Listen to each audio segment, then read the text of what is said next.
ತಂಡವನ್ನ INA ನಿಯೋಜನೆ ಮಾಡಿದೆ. Jammu Kashmir police CRPF ಅಧಿಕಾರಿಗಳ ತಂಡ ತನಿಖೆ ನೇತೃತ್ವ ವಹಿಸಿರುವ ಎನ್ಐಎ ಎಸ್ಪಿ ದಟ್ಟ ಕಾಡಿನ ಒಳಗೆ ಸಾಗಿ ವಿಡಿಯೋ ಸಾಕ್ಷ್ಯ ಸಂಗ್ರಹ ಮಾಡಿದ್ದಾರೆ. ಶಂಕಿತ ಉಗ್ರರು ಸಾಗಿದ ದುರ್ಗಮ ಮಾರ್ಗಗಳ ಚಿತ್ರೀಕರಣ, ತಂಡದಿಂದ 45ಕ್ಕೂ ಹೆಚ್ಚು ವ್ಯಕ್ತಿಗಳ ವಿಚಾರಣೆಯಾಗಿದೆ. ಏನಾಗಿದೆ ವೀಕ್ಷಕರೇ, ಈ ಪಹಲ್ಗಾಮ್ನಲ್ಲಿ ಇವರು ಹೊಡೆದ್ರಲ್ವಾ ನೋಡಿ,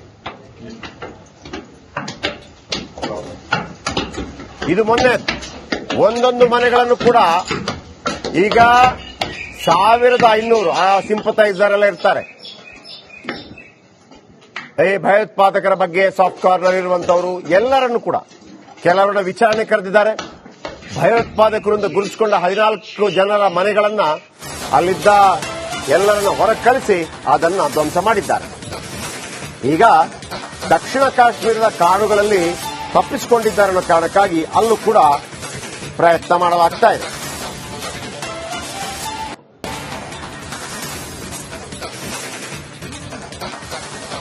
ಇದೀಗ ಉಗ್ರ ಆದಿಲ್ ಸೋಕರ್ ಇದ್ದಿದ್ದು ಸ್ಥಳೀಯರ ಬೆಂಬಲಕ್ಕೆ ಸಾಕ್ಷ್ಯ ಸಿಕ್ಕಿದೆ. ಎನ್ಐಎ ತನಿಖೆಯಲ್ಲಿ ಕಂಡುಬಂದ ಮತ್ತಷ್ಟು ಅಂಶಗಳು. ಆರಂಭಿಕ 5 ದಿನಗಳಲ್ಲಿ ಕಾಶ್ಮೀರ ಪೊಲೀಸರು ಇದನ್ನು ತನಿಖೆ ಮಾಡ್ತಾ ಇದ್ರು. ಅದಾದ ನಂತರ ಹೆಚ್ಚು ಸುರಕ್ಷತೆ ಹೊಂದಿರುವ ಮೊಬೈಲ್ ಆಪ್ ಬಳಕೆ. ನೋಡಿ ವೀಕ್ಷಕರೇ, ನಾಳೆ ಭಾರತ ಪಾಕಿಸ್ತಾನದ ವಿರುದ್ಧ ಯುದ್ಧ ಅಂಬಾಸಿಡರ್ ಇರ್ತಾರಲ್ಲ, ಎಲ್ಲರನ್ನ ಕರೆಸಿದ್ರು ನಾರ್ತ್ ಬ್ಲಾಕ್ ಅಲ್ಲಿರುವಂತಹ ವಿದೇಶಾಂಗ ಇಲಾಖೆ ಆಫೀಸ್ಗೆ. 100 ದೇಶದ ರಾಜತಾಂತ್ರಿಕರು ಅವ್ರಿಗೆಲ್ಲ ತೋರಿಸಿದ್ರು. ನೋಡಿ, ಡಿಜಿಟಲ್ ಸಾಕ್ಷ್ಯ ಸಿಕ್ಕಿದೆ, ಏನೆಲ್ಲ ಫೋನ್ಗಳು ಈ ತರ. ಅದಕ್ಕೆ ಮಾಹಿತಿಗಳನ್ನು ಕೊಡಬೇಕು. ಮಾಹಿತಿಗಳನ್ನು ಕೊಟ್ಟಾಗ ಮಾತ್ರ ಅಂತಾರಾಷ್ಟ್ರೀಯ ಮಟ್ಟದಲ್ಲಿ ನಮಗೆ ಅದಕ್ಕೆ ಎಸ್ ನೀವು ಹೊಡಿಬಹುದು ಅಂತೇಳಿ ಅವಕಾಶ ಸಿಗುತ್ತೆ. ಫಾರ್ ಎಕ್ಸಾಂಪಲ್ ಈಗ ಇಸ್ರೇಲ್ ಮತ್ತು ಹಮಾಸ್ ಯುದ್ಧ ಆಯಿತು. ಇಸ್ರೇಲ್ ಹಮಾಸ್ ಹೊಡೆದ ತಕ್ಷಣ ವಾಪಸ್ ಹಮಾಸ್ ಹೊಡೆಯಿತು. ಯಾಕೆ ಅಂತಂದ್ರೆ ಹಮಾಸ್ ನೇರವಾಗಿ ಇಸ್ರೇಲ್ ಮೇಲೆ ಯುದ್ಧ ಮಾಡಿತು. ಅದಕ್ಕೆ ಅಲ್ಲಿ ಸಾಕ್ಷ್ಯಗಳು ಸಿಕ್ಕಿದೆ, ಸಾಕ್ಷ್ಯಗಳಿದೆ. ಸಾಕ್ಷ್ಯಗಳಿದ್ದಾಗ ಆ ಟೈಮ್ ಹೋಯ್ತು. ನಿನ್ನ ಒಂದು ಕೆನ್ನೆ ಕೊಡದಾಗ ಮತ್ತೊಂದು ಕೆನ್ನೆ ತೋರಿಸು, ಅದಾ ಕಾಲಕ್ಕೆ ಈ ಕಾಲಕ್ಕೆ ಬೇರೆ. ಅಲ್ಲಿ ತನಕ ಒಂದು ಲೆಕ್ಕ, ಈಗ ಒಂದು ಲೆಕ್ಕ. ಪಾಕಿಸ್ತಾನವೇ ಮಾಡಿದೆ ಅಂತ ಸಾಕ್ಷ್ಯ ತೋರಿಸಿದರೆ ನಮಗೆ ಅಟ್ಯಾಕ್ ಮಾಡೋದಕ್ಕೆ ಅವಕಾಶ ಸಿಗತ್ತೆ. ಇನ್ನು ನಾಳೆ ಭದ್ರತೆ ಮೇಲಿನ ಸಚಿವ ಸಂಪುಟ ಸಭೆ, ಪ್ರಧಾನಿ ಮೋದಿ ನೇತೃತ್ವದಲ್ಲಿ ಮಹತ್ವ ಸಭೆ ನಡೀತಾ ಇದೆ. 6 ಸದಸ್ಯರ ತಂಡವನ್ನ ಐಎನ್ಎ ನಿಯೋಜನೆ ಮಾಡಿದೆ. ಜಮ್ಮು ಕಾಶ್ಮೀರ ಪೊಲೀಸ್ ಸಿಆರ್ಪಿಎಫ್ ಅಧಿಕಾರಿಗಳ ತಂಡ ತನಿಖೆ ನೇತೃತ್ವ ವಹಿಸಿರುವ ಎನ್ಐಎ ಎಸ್ಪಿ ದಟ್ಟ ಕಾಡಿನ ಒಳಗೆ ಸಾಗಿ ವಿಡಿಯೋ ಸಾಕ್ಷ್ಯ ಸಂಗ್ರಹ ಮಾಡಿದ್ದಾರೆ. ಶಂಕಿತ ಉಗ್ರರು ಸಾಗಿದ ದುರ್ಗಮ ಮಾರ್ಗಗಳ ಚಿತ್ರೀಕರಣ, ತಂಡದಿಂದ 45ಕ್ಕೂ ಹೆಚ್ಚು ವ್ಯಕ್ತಿಗಳ ವಿಚಾರಣೆಯಾಗಿದೆ. ಏನಾಗಿದೆ ವೀಕ್ಷಕರೇ, ಈ ಪಹಲ್ಗಾಮ್ನಲ್ಲಿ ಇವರು ಹೊಡೆದ್ರಲ್ವಾ ನೋಡಿ,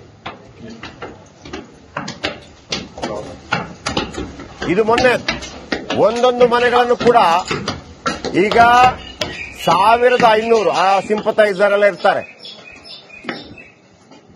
ಈ ಭಯೋತ್ಪಾದಕರ ಬಗ್ಗೆ ಸಾಫ್ಟ್ ಕಾರ್ನರ್ ಇರುವಂತವರು ಎಲ್ಲರನ್ನು ಕೂಡ ಕೆಲವರನ್ನ ವಿಚಾರಣೆ ಕರೆದಿದ್ದಾರೆ. ಭಯೋತ್ಪಾದಕರಿಂದ ಗುರುತಿಸಿಕೊಂಡ 14 ಜನರ ಮನೆಗಳನ್ನ ಅಲ್ಲಿದ್ದ ಎಲ್ಲರನ್ನ ಹೊರಗೆ ಕಳಿಸಿ ಅದನ್ನು ಧ್ವಂಸ ಮಾಡಿದ್ದಾರೆ. ಈಗ ದಕ್ಷಿಣ ಕಾಶ್ಮೀರದ ಕಾಡುಗಳಲ್ಲಿ ತಪ್ಪಿಸಿಕೊಂಡಿದ್ದಾರೆ ಅನ್ನೋ ಕಾರಣಕ್ಕಾಗಿ ಅಲ್ಲೂ ಕೂಡ ಪ್ರಯತ್ನ ಮಾಡಲಾಗ್ತಾ ಇದೆ.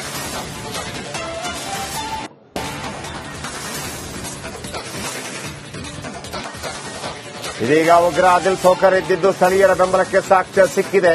ಎನ್ಐಎ ತನಿಖೆಯಲ್ಲಿ ಕಂಡುಬಂದ ಮತ್ತಷ್ಟು ಅಂಶಗಳು. ಆರಂಭಿಕ 5 ದಿನಗಳಲ್ಲಿ ಕಾಶ್ಮೀರ ಪೊಲೀಸರು ಇದನ್ನು ತನಿಖೆ ಮಾಡ್ತಾ ಇದ್ರು. ಅದಾದ ನಂತರ ಹೆಚ್ಚು ಸುರಕ್ಷತೆ ಹೊಂದಿರುವ ಮೊಬೈಲ್ ಆಪ್ ಬಳಕೆ. ನೋಡಿ ವೀಕ್ಷಕರೇ, ನಾಳೆ ಭಾರತ ಪಾಕಿಸ್ತಾನದ ವಿರುದ್ಧ ಯುದ್ಧ ಅಂಬಾಸಿಡರ್ ಇರ್ತಾರಲ್ಲ, ಎಲ್ಲರನ್ನ ಕರೆಸಿದ್ರು ನಾರ್ತ್ ಬ್ಲಾಕ್ ಅಲ್ಲಿರುವಂತಹ ವಿದೇಶಾಂಗ ಇಲಾಖೆ ಆಫೀಸ್ಗೆ. 100 ದೇಶದ ರಾಜತಾಂತ್ರಿಕರು ಅವ್ರಿಗೆಲ್ಲ ತೋರಿಸಿದ್ರು. ನೋಡಿ, ಡಿಜಿಟಲ್ ಸಾಕ್ಷ್ಯ ಸಿಕ್ಕಿದೆ, ಏನೆಲ್ಲ ಫೋನ್ಗಳು ಈ ತರ. ಅದಕ್ಕೆ ಮಾಹಿತಿಗಳನ್ನು ಕೊಡಬೇಕು. ಮಾಹಿತಿಗಳನ್ನು ಕೊಟ್ಟಾಗ ಮಾತ್ರ ಅಂತಾರಾಷ್ಟ್ರೀಯ ಮಟ್ಟದಲ್ಲಿ ನಮಗೆ ಅದಕ್ಕೆ ಎಸ್ ನೀವು ಹೊಡಿಬಹುದು ಅಂತೇಳಿ ಅವಕಾಶ ಸಿಗುತ್ತೆ. ಫಾರ್ ಎಕ್ಸಾಂಪಲ್ ಈಗ ಇಸ್ರೇಲ್ ಮತ್ತು ಹಮಾಸ್ ಯುದ್ಧ ಆಯಿತು.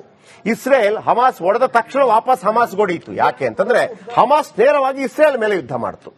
ಅದಕ್ಕೆ ಅಲ್ಲಿ ಸಾಕ್ಷ್ಯಗಳು ಸಿಕ್ಕಿದೆ, ಸಾಕ್ಷ್ಯಗಳಿದೆ. ಸಾಕ್ಷ್ಯಗಳಿದ್ದಾಗ ಆ ಟೈಮ್ ಹೋಯ್ತು. ನಿನ್ನ ಒಂದು ಕೆನ್ನೆ ಕೊಡದಾಗ ಮತ್ತೊಂದು ಕೆನ್ನೆ ತೋರಿಸು, ಅದಾ ಕಾಲಕ್ಕೆ ಈ ಕಾಲಕ್ಕೆ ಬೇರೆ. ಅಲ್ಲಿ ತನಕ ಒಂದು ಲೆಕ್ಕ, ಈಗ ಒಂದು ಲೆಕ್ಕ. ಪಾಕಿಸ್ತಾನವೇ ಮಾಡಿದೆ ಅಂತ ಸಾಕ್ಷ್ಯ ತೋರಿಸಿದರೆ ನಮಗೆ ಅಟ್ಯಾಕ್ ಮಾಡೋದಕ್ಕೆ ಅವಕಾಶ ಸಿಗತ್ತೆ. ಇನ್ನು ನಾಳೆ ಭದ್ರತೆ ಮೇಲಿನ ಸಚಿವ ಸಂಪುಟ ಸಭೆ, ಪ್ರಧಾನಿ ಮೋದಿ ನೇತೃತ್ವದಲ್ಲಿ ಮಹತ್ವ ಸಭೆ ನಡೆಯುತ್ತದೆ. 6 ಸದಸ್ಯರ ತಂಡವನ್ನ ಐಎನ್ಎ ನಿಯೋಜನೆ ಮಾಡಿದೆ.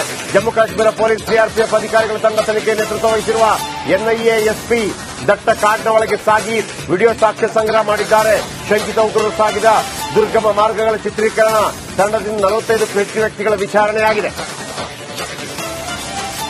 ಏನಾಗಿದೆ ವೀಕ್ಷಕರೇ, ಈ ಪಹಲ್ಗಾಮ್ನಲ್ಲಿ ಇವರು ಹೊಡೆದ್ರಲ್ವಾ ನೋಡಿ,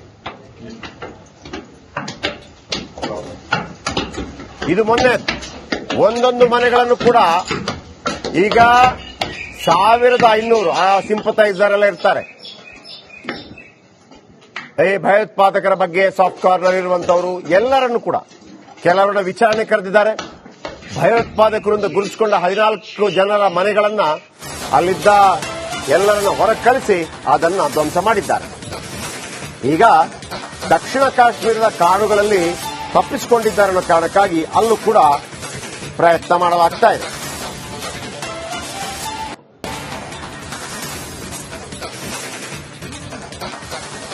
ಇದೀಗ ಉಗ್ರ ಆದಿಲ್ ಸೋಕರ್ ಇದ್ದಿದ್ದು ಸ್ಥಳೀಯರ ಬೆಂಬಲಕ್ಕೆ ಸಾಕ್ಷ್ಯ ಸಿಕ್ಕಿದೆ. ಎನ್ಐಎ ತನಿಖೆಯಲ್ಲಿ ಕಂಡುಬಂದ ಮತ್ತಷ್ಟು ಅಂಶಗಳು. ಆರಂಭಿಕ 5 ದಿನಗಳಲ್ಲಿ ಕಾಶ್ಮೀರ ಪೊಲೀಸರು ಇದನ್ನು ತನಿಖೆ ಮಾಡ್ತಾ ಇದ್ರು. ಅದಾದ ನಂತರ ಹೆಚ್ಚು ಸುರಕ್ಷತೆ ಹೊಂದಿರುವ ಮೊಬೈಲ್ ಆಪ್ ಬಳಕೆ. ನೋಡಿ ವೀಕ್ಷಕರೇ, ನಾಳೆ ಭಾರತ ಪಾಕಿಸ್ತಾನದ ವಿರುದ್ಧ ಯುದ್ಧ ಅಂಬಾಸಿಡರ್ ಇರ್ತಾರಲ್ಲ, ಎಲ್ಲರನ್ನ ಕರೆಸಿದ್ರು ನಾರ್ತ್ ಬ್ಲಾಕ್ ಅಲ್ಲಿರುವಂತಹ ವಿದೇಶಾಂಗ ಇಲಾಖೆ ಆಫೀಸ್ಗೆ. 100 ದೇಶದ ರಾಜತಾಂತ್ರಿಕರು ಅವ್ರಿಗೆಲ್ಲ ತೋರಿಸಿದ್ರು. ನೋಡಿ, ಡಿಜಿಟಲ್ ಸಾಕ್ಷ್ಯ ಸಿಕ್ಕಿದೆ, ಏನೆಲ್ಲ ಫೋನ್ಗಳು ಈ ತರ. ಅದಕ್ಕೆ ಮಾಹಿತಿಗಳನ್ನು ಕೊಡಬೇಕು. ಮಾಹಿತಿಗಳನ್ನು ಕೊಟ್ಟಾಗ ಮಾತ್ರ ಅಂತಾರಾಷ್ಟ್ರೀಯ ಮಟ್ಟದಲ್ಲಿ ನಮಗೆ ಅದಕ್ಕೆ ಎಸ್ ನೀವು ಹೊಡಿಬಹುದು ಅಂತೇಳಿ ಅವಕಾಶ ಸಿಗುತ್ತೆ. ಫಾರ್ ಎಕ್ಸಾಂಪಲ್ ಈಗ ಇಸ್ರೇಲ್ ಮತ್ತು ಹಮಾಸ್ ಯುದ್ಧ ಆಯಿತು. ಇಸ್ರೇಲ್ ಹಮಾಸ್ ಹೊಡೆದ ತಕ್ಷಣ ವಾಪಸ್ ಹಮಾಸ್ ಹೊಡೆಯಿತು. ಯಾಕೆ ಅಂತಂದ್ರೆ ಹಮಾಸ್ ನೇರವಾಗಿ ಇಸ್ರೇಲ್ ಮೇಲೆ ಯುದ್ಧ ಮಾಡಿತು. ಅದಕ್ಕೆ ಅಲ್ಲಿ ಸಾಕ್ಷ್ಯಗಳು ಸಿಕ್ಕಿದೆ, ಸಾಕ್ಷ್ಯಗಳಿದ್ದಾಗ ಆ ಟೈಮ್ ಹೋಯ್ತು. ನಿನ್ನ ಒಂದು ಕೆನ್ನೆ ಕೊಡದಾಗ ಮತ್ತೊಂದು ಕೆನ್ನೆ ತೋರಿಸು, ಅದಾ ಕಾಲಕ್ಕೆ. ಈ ಕಾಲಕ್ಕೆ ಬೇರೆ. ಅಲ್ಲಿ ತನಕ ಒಂದು ಲೆಕ್ಕ, ಈಗ ಒಂದು ಲೆಕ್ಕ. ಪಾಕಿಸ್ತಾನವೇ ಮಾಡಿದೆ ಅಂತ ಸಾಕ್ಷ್ಯ ತೋರಿಸಿದರೆ ನಮಗೆ ಅಟ್ಯಾಕ್ ಮಾಡೋದಕ್ಕೆ ಅವಕಾಶ ಸಿಗತ್ತೆ. ಇನ್ನು ನಾಳೆ ಭದ್ರತೆ ಮೇಲಿನ ಸಚಿವ ಸಂಪುಟ ಸಭೆ, ಪ್ರಧಾನಿ ಮೋದಿ ನೇತೃತ್ವದಲ್ಲಿ ಮಹತ್ವ ಸಭೆ ನಡೆಯುತ್ತದೆ. 6 ಸದಸ್ಯರ ತಂಡವನ್ನ ಐಎನ್ಎ ನಿಯೋಜನೆ ಮಾಡಿದೆ. ಜಮ್ಮು ಕಾಶ್ಮೀರ ಪೊಲೀಸ್, ಸಿಆರ್ಪಿಎಫ್ ಅಧಿಕಾರಿಗಳ ತಂಡ ತನಿಖೆ ನೇತೃತ್ವ ವಹಿಸಿರುವ ಎನ್ಐಎ ಎಸ್ಪಿ ದಟ್ಟ ಕಾಡಿನ ಒಳಗೆ ಸಾಗಿ ವಿಡಿಯೋ ಸಾಕ್ಷ್ಯ ಸಂಗ್ರಹ ಮಾಡಿದ್ದಾರೆ. ಶಂಕಿತ ಉಗ್ರರು ಸಾಗಿದ ದುರ್ಗಮ ಮಾರ್ಗಗಳ ಚಿತ್ರೀಕರಣ, ತಂಡದಿಂದ 45ಕ್ಕೂ ಹೆಚ್ಚು ವ್ಯಕ್ತಿಗಳ ವಿಚಾರಣೆಯಾಗಿದೆ. ಏನಾಗಿದೆ ವೀಕ್ಷಕರೇ, ಈ ಪಹಲ್ಗಾಮ್ನಲ್ಲಿ ಇವರು ಹೊಡೆದ್ರಲ್ವಾ ನೋಡಿ, ಇದು ಮೊನ್ನೆ ಒಂದೊಂದು ಮನೆಗಳನ್ನು ಕೂಡ ಈಗ 1500 ಆ ಸಿಂಪತೈಸರ್ ಎಲ್ಲ ಇರ್ತಾರೆ. ಈ ಭಯೋತ್ಪಾದಕರ ಬಗ್ಗೆ ಸಾಫ್ಟ್ ಕಾರ್ನರ್ ಇರುವಂತವರು ಎಲ್ಲರನ್ನು ಕೂಡ ಕೆಲವರನ್ನ ವಿಚಾರಣೆ ಕರೆದಿದ್ದಾರೆ. ಭಯೋತ್ಪಾದಕರಿಂದ ಗುರುತಿಸಿಕೊಂಡ 14 ಜನರ ಮನೆಗಳನ್ನ ಅಲ್ಲಿದ್ದ ಎಲ್ಲರನ್ನ ಹೊರಗೆ ಕಳಿಸಿ ಅದನ್ನು ಧ್ವಂಸ ಮಾಡಿದ್ದಾರೆ. ಈಗ ದಕ್ಷಿಣ ಕಾಶ್ಮೀರದ ಕಾಡುಗಳಲ್ಲಿ ತಪ್ಪಿಸಿಕೊಂಡಿದ್ದಾರೆ ಅನ್ನೋ ಕಾರಣಕ್ಕಾಗಿ ಅಲ್ಲೂ ಕೂಡ ಪ್ರಯತ್ನ ಮಾಡಲಾಗ್ತಾ ಇದೆ.